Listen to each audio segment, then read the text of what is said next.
हमको नहीं लग रहा है कि ये राम मंदिर में राम जी की प्राण प्रतिष्ठा हो रही है। किसका प्राण प्रतिष्ठा हो? मोदी जी की प्राण प्रतिष्ठा हो रही है। क्या बात कर रहे हैं आप? अब मोदी अपने आप को भगवान समझ रहे हैं क्या? मोदी जी ने अपने सर पे इट्टी बालू गिट्टी सब ले जाकर मंदिर बना दिए हैं। राम काम मोदी जी ज्यादा दिखा दे। इतना कुछ मोदी कर रहे हैं तो पुलवामा भी बिना मोदी के सपोर्ट का नहीं हुआ है। बोलता है कि हम हिंदू, अरे हिंदुओं को बांटा किसने है?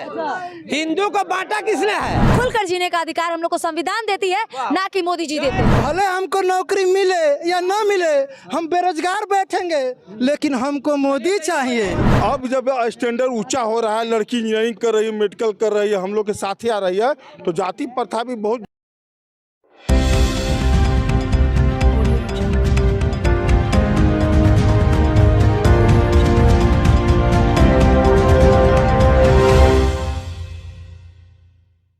क्यों नहीं जाएंगी? कहा जाता है कि हमारे सनातन धर्म में जब तक मंदिर का शीर्ष पूरा ना हो जाए, आप राम मंदिर का या किसी भी मंदिर का प्राण प्रतिष्ठा नहीं कर सकते हैं। तो आखिर मोदी जी को इतनी जल्दी किस बात की है? एक बात बता दूं मैं आपको कि हमको नहीं लग रहा है कि ये राम मंदिर में राम जी की प्राण प्रतिष्ठा हो रही है। किसका प्राण प्रतिष्ठा हो? मोदी जी की प्राण प्रतिष्ठा हो रही है। क्या बात कर रहे हैं आप? अब मोदी अपने आप को भगवान समझ रहे हैं। अच्छा, क्या क्या बोले? किस बात का जल्दीबाजी है? किस बात का? हमारे देश में लोग तो जा रहे हैं ना, देख रहे हैं पैदल कितना लोग निकल गए अयोध्या जाने के लिए। लोग भले जा रहे हैं, उसका अलग बात है, लेकिन जिसके मन में भगवान के लिए श्रद्धा है, वो कितना भी किलोमीटर पैदल जाएगा। अब जरूरी नहीं है कि हमारे देश में इससे पहले मंदिर नहीं बने। वैष्णो देवी भी है जो आज भी लोग पैदल जाते हैं, ठंड हो गर्मी हो, लेकिन वहाँ लोग जाते हैं। तो जब पहले आज के हमारे मंदिर बना तो बवाल नहीं हुआ, जब इस बार मंदिर बना तो इतना ज्यादा विवाद क्यों छिड़ रहा है? कहाँ विवाद हो रहा है? लोग तो बोले लोग जा रहे हैं, अच्छे से जा रहे हैं। तो फिर शंकराचार्य ने मना क्यों कर दिया? हमारे 4 आचार्य ऐसे हैं जो खुद इस प्राण प्रतिष्ठा में शामिल होने से इनकार कर रहे हैं, और सुप्रीम कोर्ट में मामला तक पहुंच गया है कि अभी जो है प्राण प्रतिष्ठा नहीं होनी चाहिए। तो इस पर आखिर क्यों किया जा रहा है? अच्छा, शंकराचार्य लोग बता रहे हैं कि शंकराचार्य जो है टीआरपी बटोरने के लिए इस तरह काम कर रहे हैं। तो मोदी जी टीआरपी बटोरने के लिए काम नहीं कर रहे हैं? अभी क्या जरूरत है? अगर मंदिर, बहुत जगह मंदिर बनती है, लेकिन वहाँ पर मोदी जी की इतनी प्रचार प्रसार क्यों की जा रही है? क्या मोदी जी ने अपने सर पे इट्टी बालू गिट्टी सब ले जाकर मंदिर बना दिए हैं? क्या दिक्कत है? वो लोग तो बोल रहे हैं मोदी जी राम को ला रहे हैं। मोदी जी राम को ला रहे हैं। अच्छा, उनकी इतनी औकात है कि राम को वो ला देंगे? अरे राम को हम लोग लाने वाले हैं कौन? हमें राम जी लेकर आए हैं। कितने बार बताइए, पूरा दुनिया रचने वाले भगवान है, हम लोग होते हैं राम को लाने वाले। दिक्कत है, इतने सालों का विवाद जो है खत्म हो गया, अब राम मंदिर बन रहा है, बहुत अच्छा काम हो रहा है, लोग बता रहे हैं। क्या अच्छा काम हो रहा है? मुझे नहीं लग रहा है राम मंदिर में कुछ अच्छा काम हो रहा है। पोस्टर भी आप देख सकते हैं। अच्छा, क्या ये क्या पोस्टर है? 4 पोस्टर आप देख सकते हैं कि 4 पिलर में 3 पिलर पे मोदी जी हैं, तो ये राम जी एक ही पिलर पे दिख रहे हैं। इसका मतलब कि ये राम जी की प्राण प्रतिष्ठा नहीं, मोदी जी की प्राण प्रतिष्ठा हो रही है। अच्छा, मोदी जी की प्राण प्रतिष्ठा। वहाँ पे मोदी मैं हुए हैं लोग, राम मैं नहीं हुए हैं। यहाँ पर राम लल्ला का प्रजा नहीं हो रहा है, यहाँ पर मोदी जी की पूजा हो रही है, प्रचार हो रही है। यानी कि कभी भी किसी भी प्रधानमंत्री का, किसी भी पार्टी का चुनावी मुद्दा ना तो आस्था होना चाहिए और ना ही शहीद होना चाहिए। लेकिन मोदी जी के जो मुद्दे रहे हैं शुरू से, या तो वो राम मंदिर रहे हैं, या तो हिंदू मुस्लिम रहे हैं, या शहीद रहे हैं। कैसे उन्होंने पुलवामा में शहीदों के नाम पर वोट मांगा, ये शायद किसी से छुपा हुआ नहीं है। कैसे उन्होंने राम के नाम पर आस्था को बेचा, कैसे उन्होंने आस्था के नाम पर लोगों से वोट मांगा, ये किसी से छुपा हुआ नहीं है।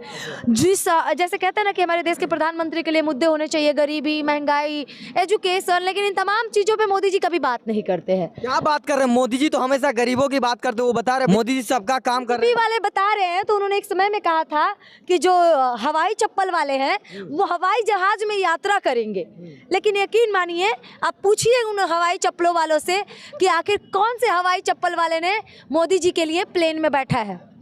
मोदी जी ने बैठाया किसी हवाई चप्पल वाले को? सबका साथ सबका विकास की बात कर रहे हैं। कौन सा विकास हुआ है? विकास नहीं हुआ है ना। रेपिस्टों का विकास हुआ है, दंगाइयों का विकास हुआ है, गुंडों का विकास हुआ है, बिल्कुल विकास हुआ है। मोदी जी के राज्य में अगर कुछ हुआ है तो सिर्फ काले धन का विकास हुआ है। अच्छा। जो वादा किए थे कि हम काले धन वापस लाएंगे, लेकिन वापस तो नहीं लाए, लेकिन हमारे देश में जितने धन थे वो भगा जरूर दिए रेपिस्टों को ले लेकर। जो उनके वकील थे, क्या नाम था उनका, नाम हमको नहीं याद है, जो जाम छलका रहे थे, उनके एकदम प्रिय वकील थे, उन्हीं के वकील थे, वो जाकर ललित मोदी के शादी में जाल छमका रहे थे। वो ललित मोदी जो हमारे देश के कितने पैसे लेके फरार हो चुके हैं। तो जब उनका वकील उसके पार्टी में जाके जाम छलका सकते हैं, तो हमारे मोदी जी उन भगौड़ों को पकड़ कर ला के हमारे देश का पैसा नहीं लौटा सकते हैं? क्यों? एक किसान का वो 15,000 का लोन माफ नहीं कर सकते हैं, लेकिन जीटीबी के मालिक का 69,000 करोड़ माफ कर सकते हैं। तो आखिर क्यों? किसी ने पूछा ये सवाल? क्यों ये सवाल आप लोग नहीं करते हैं? वो लोग तो बोल रहे हैं मोदी जी की वजह से राम मंदिर बन रहा है। कौन बोल रहे हैं? बीजेपी के लोग बोल अगर इस समय में कोई और प्रधानमंत्री होता तब भी सुप्रीम कोर्ट का फैसला राम मंदिर के पक्ष में आता। इतने सालों से क्यों नहीं हो रहा था ये काम? अब हद है, जब होना था तो हो गया। तो क्या मोदी जी करवा दिए? इससे पहले भूकंप आते थे, मोदी जी आए तब से आ ही नहीं रहा है। अच्छा, मोदी जी तो खत्म कर दिए सब चीजें। मोदी जी पहले सब महंगाई थी, अब है ही नहीं। महंगाई नहीं है। 370 भी सुप्रीम कोर्ट के फैसला से आया है मैडम के कहने के हिसाब अरे इन भैया को शायद पता ही नहीं था। ये क्या बोल रहे हैं? 370 धारा इतनी लंबी है कि उसको पढ़ा तक नहीं जा सकता। उसमें एक लाइन की चेंजिंग की गई है, इनके हिसाब से पूरा का पूरा धारा ही हटा दिया गया है। कम से कम शुरुआत तो हुआ। जहां फौजी के देह में देह रगड़ के चलता था आतंकवादी, वहां थूकते थे देह पे। एक जवाब सुनिए। अगर ये बातें हैं, इसका मतलब पुलवामा भी बिना मोदी जी के सपोर्ट का नहीं हुआ है।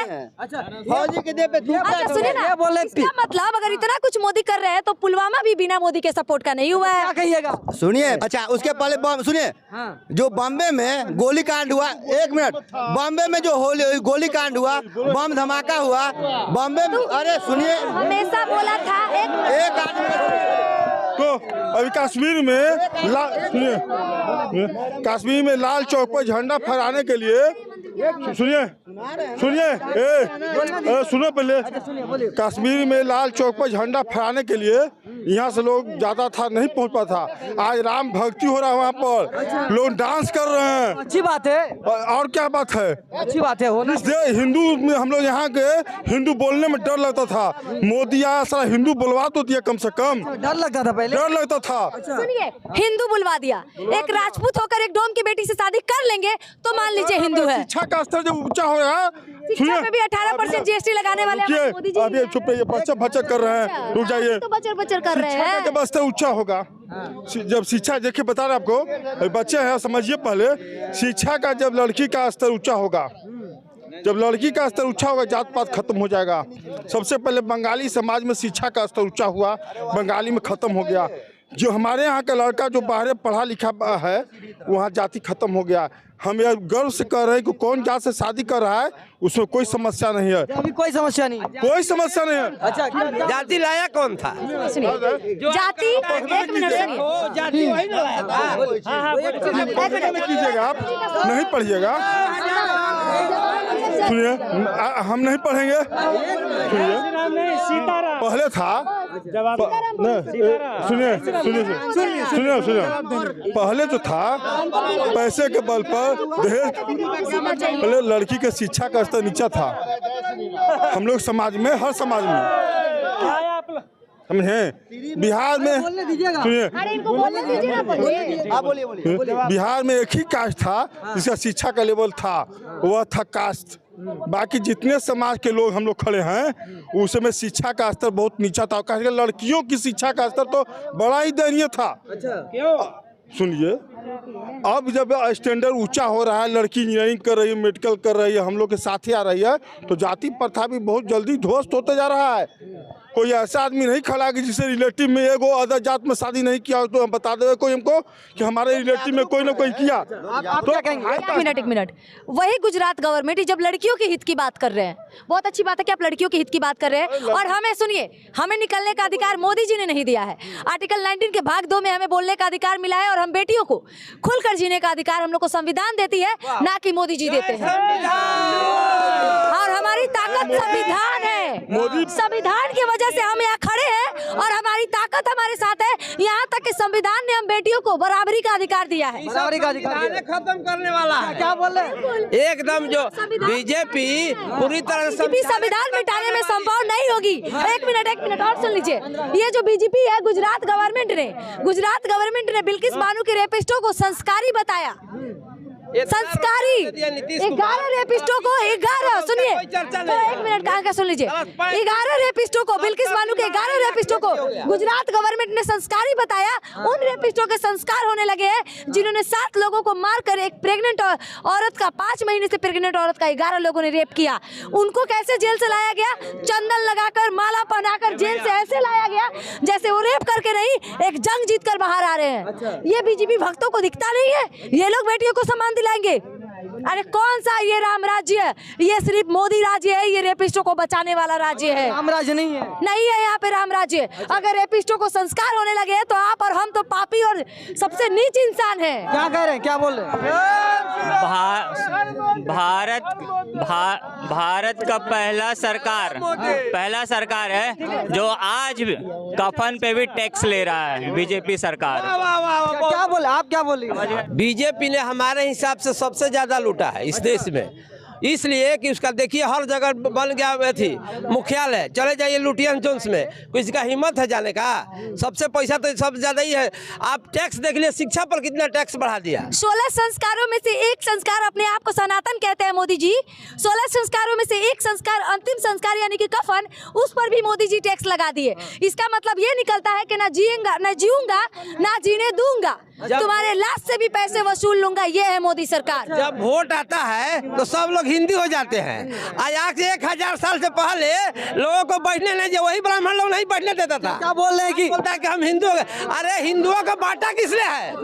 हिंदू को बांटा किसने है? हिंदू को किसने बांटा है? हम पहले भी हिंदू थे, हम आज भी हिंदू है और लाख सरकार आने के बाद भी हम हिंदू रहेंगे। भैया है, हमें कोई बदल नहीं सकता है। ये राम मंदिर क्या चुनावी मुद्दा रहने वाला है? नहीं, वो राम मंदिर तो बनाया ही जा रहा है इसी के लिए। आपको पता नहीं चल रहा है? राम मंदिर बना, अभी उद्घाटन किया, का निर्माण पूरा तरीके से संपन्न हुआ है।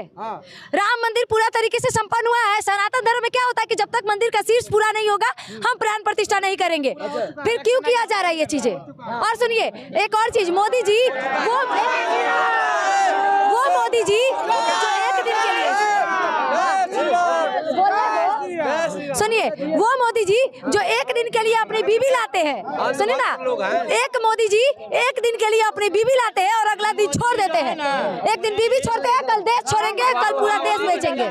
क्या बोल रहे हैं? राम का मोदी जी ज्यादा दिखा दे रहे हैं। हाँ, प्राण प्रतिष्ठा में और क्या? राम जी दिख ही नहीं रहे हैं। अरे मोदी जी जो है ना मंदिर बनाकर युवाओं को भटका रहा है, सिर्फ समझे हैं और कुछ नहीं। क्या बोल रहे हैं? हमको राम मंदिर चाहिए। महंगाई भौजाई हो चुकी है, कोई टेंशन नहीं है। हम 1200 का, हम 2000 का गैस लेंगे, लेकिन हमको राम मंदिर चाहिए। सुनिए, हम 2000 का गैस लेंगे, 500 का पेट्रोल लगेंगे, 300 का डीजल लेंगे, लेकिन हमको क्या चाहिए? हम मोदी भक्त बनेंगे। हम मोदी भक्त, हम 300 का किनेंगे, ठीक ना? और बोले ना 1500 का भी गैस खरीदेंगे, लेकिन हमको कौन चाहिए? मोदी जी चाहिए। कोई दिक्कत नहीं। सुनिए, भले हमको नौकरी मिले या ना मिले, हम बेरोजगार बैठेंगे, लेकिन हमको मोदी चाहिए, समझे? और नहीं, एक मिनट, हम सुनिए, भले देश व्यापारी चलाएगा, लेकिन हमको मोदी चाहिए, तो मोदी चाहिए। हम इनका फीलिंग समझिए कि समझे? नहीं चाहिए।